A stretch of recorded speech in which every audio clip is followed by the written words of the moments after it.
तो अगर आप लोगों ने हमारे पिछले एपिसोड को नहीं देखा है तो प्लीज जाकर देख लीजिए। सो जैसे कि आप लोगों ने हमारे पिछले एपिसोड में देखा था, लूफन का एक नया ड्रैगन मिलता है जो कि ड्रैगन शैडो किंग है और ये ड्रैगन इनविजिबल भी हो सकता है। जहाँ पर वो ड्रैगन जैसा ही अपेयर होता है उसे देखते हुए सीनियर सिस्टर बहुत ही ज्यादा हैरान होती है। लूफन, क्या तुम्हें एक और ड्रैगन मिला है? और यहाँ तक कि ये तो इनविजिबल भी हो सकता है। तो लूफन कहता है ये कोई मामूली ड्रैगन नहीं है, क्या तुम इसकी पावर देखना चाहोगे? इसी के साथ वो आगे रूइन की तरफ बढ़ते हैं जहाँ पर उन्हें एक शैडो ड्रैगन जनरल दिखता है जिसकी लेवल 95 है और ये शैडो ड्रैगन किंग से लड़ने के लिए एकदम परफेक्ट ओपोनेंट है। लूफन उसे देखते हुए कहता है ये शैडो आइलैंड का बॉस है और ये शैडो ड्रैगन किंग के बाद दूसरे नंबर पे आता है, तो प्रैक्टिस करने के लिए ये जगह तो बहुत ही ज्यादा बढ़िया है। इसी के साथ वो शैडो काउंसिलमेंट का यूज करता है जिससे कि वो जो ड्रैगन होता है यानी कि शैडो ड्रैगन किंग वो इनविजिबल हो जाता है। दूसरी तरफ उस ड्रैगन को लूफन और बाकी सभी का एहसास हो जाता है। वो उन पे अटैक करने के लिए आगे बढ़ता है, लेकिन तभी अचानक से उसके ऊपर एक अटैक होता है जिसकी वजह से वो नीचे गिर पड़ता है। लेकिन साथ ही वो काफी कंफ्यूज होता है क्योंकि उसे नहीं पता कि ये अटैक उसे कैसे पड़ी और किसने मारी। तभी अचानक उसके ऊपर और भी काफी सारे अटैक होते हैं और उसे बहुत ही ज्यादा घायल कर देते हैं,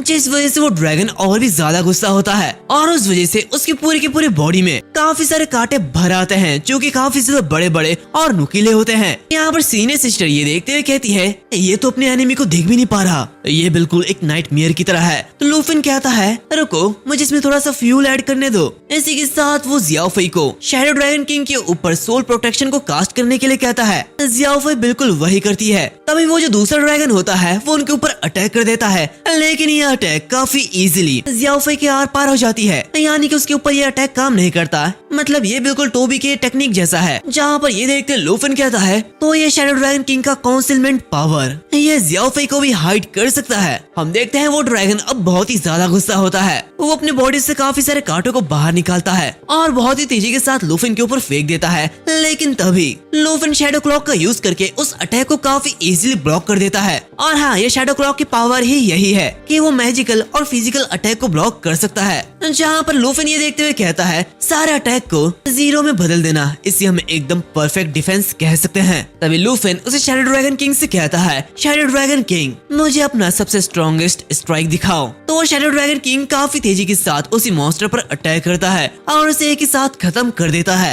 ये देखते सीनियर सिस्टर मनीमन कहती है ये बहुत ही भयानक है, उसने लेवल 95 के बॉस को इतना इजीली मार दिया। जहाँ पर लूफन सीनियर सिस्टर से कहता है शैडो ड्रैगन किंग ड्रैगन के बीच एक असैसिन है जो अपने दुश्मनों को एक ही वार में मार डालता है। इसी के साथ जियाओफई के सपोर्ट से उस बॉस को मारना ये बिल्कुल नॉर्मल है। तो सीनियर सिस्टर हैरान होते हुए कहती है क्या नॉर्मल बात, एक लेवल 47 का ड्रैगन इंस्टेंटली लेवल 95 के बॉस को मार दे रहा है, ये नॉर्मल कैसे हो सकता है? मैं एक 96 लेवल की बैटल मेज हूँ जिसकी बेस स्टैट्स 8000 से ज्यादा है, तो आखिर ये कितना ज्यादा पावरफुल हो सकता है? इसका मतलब आने वाले 2 दिनों में मैं फाइनली उन दोनों क्लैन से कम्पीट कर सकती हूँ। जब तक तुम मेरे साथ हो तब तक मुझे बिल्कुल भी डर नहीं है। तो लूफन उससे कहता है चिंता मत करो सीनियर सिस्टर, जब तक मैं यहाँ हूँ तुम्हें धमकाने की हिम्मत कोई भी नहीं करेगा। ये देखते हुए सीनियर सिस्टर मनीमन कहती है तुम सचमुच ऐसा कर रहे हो, यही फैमिली हमेशा तुम्हारा आभारी रहेगा। मैं तुम्हें यही फैमिली की ओर से ग्रेटिट्यूड में एक टोकन के रूप में एक ग्रैंड गिफ्ट दूंगी। इसी के 2 दिनों बाद हमें वेस्टर्न फ्रंटियर का सीन दिखाया जाता है जहाँ पर लूफन और सीनियर सिस्टर दोनों ही उस कॉर्प्स ड्रैगन पे बैठ के आगे बढ़ रहे होते हैं। लूफन हमसे कहता है 2 दिन बाद जैसे कि वादा किया गया था सीनियर सिस्टर और मैं वेस्टर्न फ्रंटियर में पहुंच चुके हैं। जहाँ पर सीनियर सिस्टर भी कहती है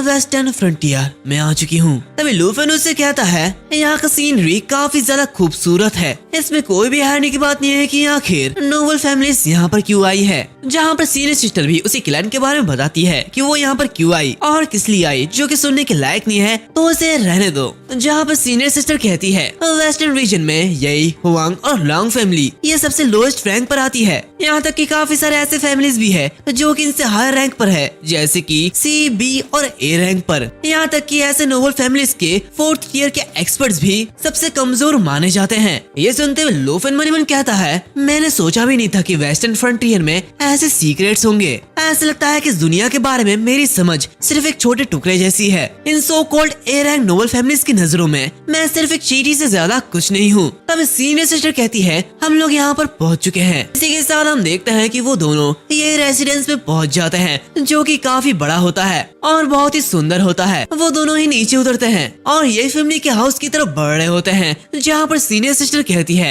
लूफेन क्या तुम मेरे साथ सब कुछ सहने के लिए तैयार हो? अगर तुम्हें इसका पछतावा हो रहा है तो अब भी देर नहीं हुई है, तुम पीछे हट सकते हो। तो लूफेन उससे कहता है आपको क्या ऐसा लगता है कि मुझे इसका पछतावा होगा? जिन लोगों को पछतावा होना चाहिए वो हुआंग और लॉन्ग फैमिली है। तो सीनियर सिस्टर उससे कहती है तो फिर ठीक है चलो चलते हैं, मैं तुम्हें वो जगह दिखाऊंगी जहाँ पर मैं पली बड़ी हूँ। इसी के साथ सीन चेंज होता है, हमें हुआंग फैमिली के मार्शल एरेना का सीन दिखाया जाता है, जहाँ पर हम देखते हैं कि यूतियान और वो एल्डर आपस में प्रैक्टिस कर रहे होते हैं। मतलब ये कह सकते हो कि एक दूसरे से फ्रेंडली फाइट कर रहे हैं, जहाँ पर यूतियान एल्डर से कहता है जैसे कि उम्मीद थी आपकी स्किल बहुत ही ज्यादा सुपीरियर है। 1 महीने से भी ज्यादा समय तक स्टेबलाइजेशन में रहने के बाद भी मैं आपसे थोड़ा सा पीछे हूँ। जहाँ पर वो एल्डर कहता है तुम लेवल 98 में हो और लेवल 99 की स्ट्रेंथ को शो कर रहे हो, जो कि बहुत ही ज्यादा इम्प्रेसिव है। यहाँ तक कि आने वाले 6 महीने के अंदर ही तुम मुझे सरपास कर दोगे और तुम्हारे ऐसे टैलेंट के साथ सभी लोएस्ट रैंक नोबल फैमिलीज में तुम सबसे ज्यादा यूनिक हो। और एक बार जब तुम लेवल 99 पर पहुँच जाओगे तब हमारे हुआंग फैमिली के पास सी रैंक नोबल फैमिली तक पहुँचने का एक चांस रहेगा और उस टाइम हमारे पास निंग फैमिली को रेसिस्ट करने के लिए अच्छा खासा कैपिटल भी होगा।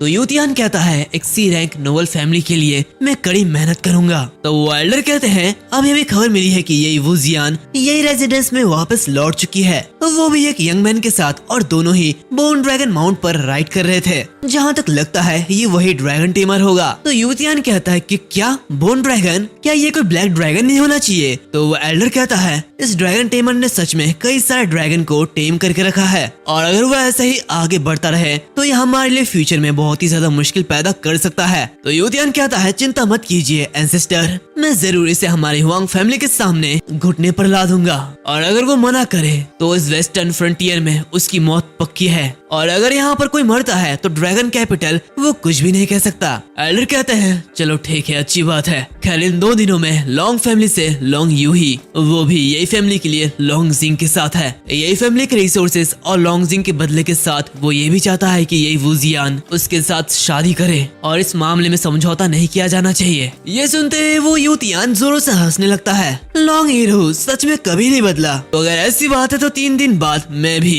यही फैमिली के पास जाना चाहूंगा। इस तरह हम यही फैमिली को दबा सकते हैं और साथ ही लॉन्ग फैमिली को भी अपने नीचे ले सकते हैं। एल्डर उससे कहता है यूतियान मुझे तुम पर यकीन है, फ्यूचर में वेस्टर्न फ्रंटियर जरूर हुआंग फैमिली की होगी। इसी के साथ 3 दिन बीत जाते हैं। हमें यही फैमिली के गेस्ट रूम का सीन दिखाया जाता है, जहाँ पर एक लेडी लूफेन के रूम के सामने आती है और कहती है मिस्टर लिू ब्रेकफास्ट का टाइम हो चुका है, प्लीज बाहर आ जाइए। मिस्टर लिू क्या आप मेरी बात सुन सकते हैं? लूफेन के रूम के अंदर हम देखते हैं कि एक पोर्टल होता है जहाँ पर लूफेन कहीं और होता है और लेवल अप कर रहा होता है। वो मनीमन कहता है कुछ ही दिनों के अंदर सारे के सारे ड्रैगन फिर से लेवल अप हो चुके हैं। अब मेरी प्रेजेंट पावर के साथ यहाँ तक कि नोबल फैमिलीज ये भी मेरे सामने कुछ भी नहीं है। खैर मैं बस ये जानना चाहूंगा कि आखिर सीनियर सिस्टर की तैयारी कैसी चल रही है। इसी के साथ वो बाहर आता है, तभी वो सुनता है कि कोई सीनियर सिस्टर से कह रहा होता है यंग मिस बहुत ही बुरी खबर है, लॉन्ग फैमिली यहाँ पर आ चुका है। ये देखते हुए लूफेन मनीमन कहता है ऐसा लगता है कि वो लोग टाइम पर पहुँच चुके हैं। वो आदमी सीनियर सिस्टर से कह रहा होता है लॉन्ग फैमिली के सभी मेंबर मेन हॉल पे आपका इंतजार कर रहे हैं, खासकर वो आपसे पूछ रहे हैं कि हुआंग फैमिली में निकल चुकी है और वो भी जल्दी यहाँ पर पहुँच जाएंगे। सीनियर सिस्टर कहती है ठीक है वहाँ पर गार्ड करने के लिए लोगों को ले जाओ और हाँ किसी को भी अंदर आने मत देना। इसी के साथ वो लूफेन से कहती है वो लोग यहाँ पर आ चुके हैं। तो लूफेन कहता है चिंता मत करो, जब तक मैं यहाँ पर हूँ कोई भी तुम्हें कुछ भी नहीं कह सकता। इसी के साथ वो दोनों ये फैमिली के मेन हॉल पे जाते हैं, जहाँ पर हम देखते हैं कि लॉन्ग फैमिली के मेंबर उन दोनों का इंतजार कर रहे हैं। जहाँ पर लॉन्ग जिंग कहता है तो तुमने यहाँ पर आने की हिम्मत की है।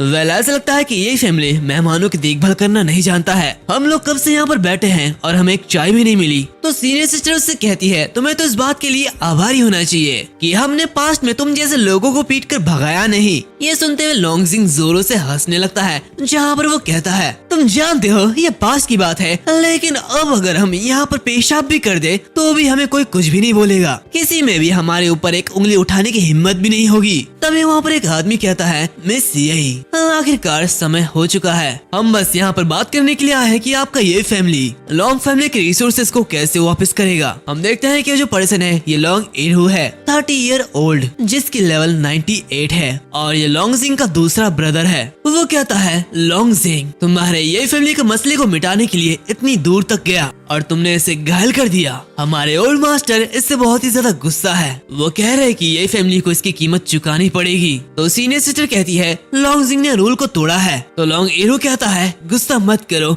मेरे पास एक परफेक्ट सॉल्यूशन है, तुम मुझसे शादी क्यों नहीं कर लेते? इस तरह तुम लॉन्ग जिंग की भाभी बन जाओगी, जहाँ पर तुम उसे डांट भी सकते हो, और इसके अलावा लॉन्ग फैमिली तुम्हारे फैमिली का साथ देगी, जिसकी वजह से हुआंग फैमिली ये फैमिली के लिए कोई भी गलत इरादा नहीं रखेगा। यह सुनते हुए सीनियर सिस्टर काफी ज्यादा गुस्सा होती है। लॉन्ग जिंग कहता है, अगर तुम मेरे दूसरे भाई की अच्छी तरीके से सेवा कर सको तो ये मानते हुए कि तुम मेरी भाभी हो, मैं तुम्हें जाने दूंगा। तभी लूफेन आगे आता है और कहता है, ये सब बोलने से पहले अपना चेहरा तो देख लेता। सीनियर सिस्टर से शादी करने के लिए एक अच्छा चेहरा भी होना चाहिए। एंड इसी के साथ ये जो एपिसोड है वो यहाँ पर खत्म होता है। उम्मीद है आप लोगों को यह एपिसोड अच्छा लगा होगा, और हाँ, हमारे सेकंड चैनल को सब्सक्राइब कर देना। मिलते हैं अब अगले वीडियो में, तब तक के लिए बाय बाय।